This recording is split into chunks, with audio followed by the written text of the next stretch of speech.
As fierce criticism is flying over the commutation of Chelsea Manning's sentence, President Obama defended his actions, explaining why he made this controversial decision just moments ago during his final press conference. Take a listen.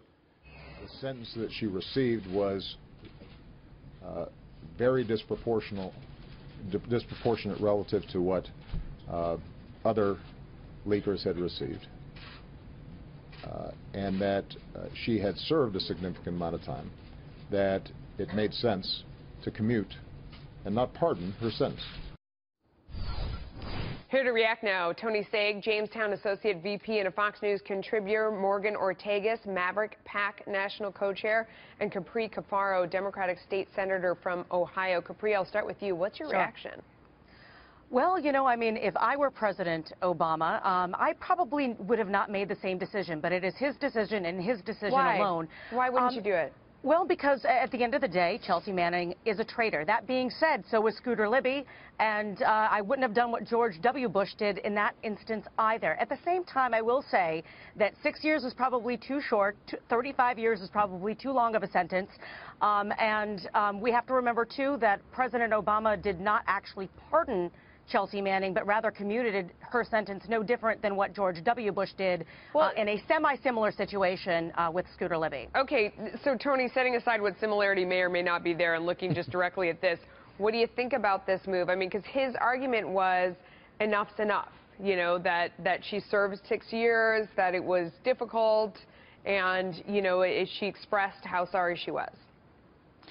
I think the answer from a complete communication perspective is a mess. I mean, the idea that 6 years is enough for somebody who prosecutors wanted to at one point charge with treason is not really the message any president of the United States should be sending. Look, I give him credit. He's ended his term on a bipartisan note. There's complete bipartisan rebuke of this decision.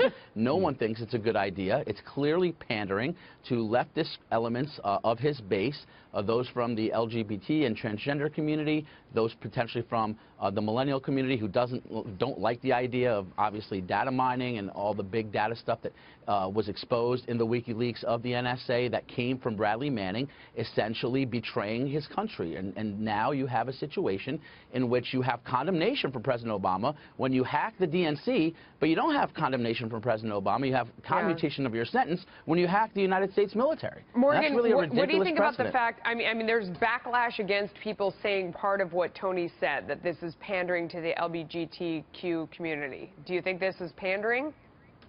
I don't think any of that matters. I think that the point that we're all missing is that this is not just a normal sentence that the president commuted. This was a sentence given by a military court that went through the military code of justice. So what we're seeing is we're not seeing the president override somebody who got convicted by a jury of their peers, for example. We're seeing the president say to the military and say to our brass that I do not agree with the sentence that you gave Chelsea Manning, that it was too harsh. So I think that's one of the reasons, and the Daily Caller pointed this out today, this is probably one of the reasons why you've seen 4 different secretaries of defense under President Obama. He's consistently gone against his military commanders, and I can tell you that this is quite a small community that Chelsea Manning was a part of whenever she was still in the military. This is a close-knit community, and I think the reason why you've seen the reaction from the military, from members of the military that you've seen, is because this is not a regular job that you can just quit and go home. This is a job where people put their lives on the line, and she endangered all of the men and women in our military and our sources and everything that we do overseas. And I think it's pretty egregious to compare her to Scooter Libby when she leaked hundreds of thousands of classified documents. We got to run. I'm so sorry. I don't mean to cut you off. That's Thanks to all three of you, the panel. Thank you. Say about that.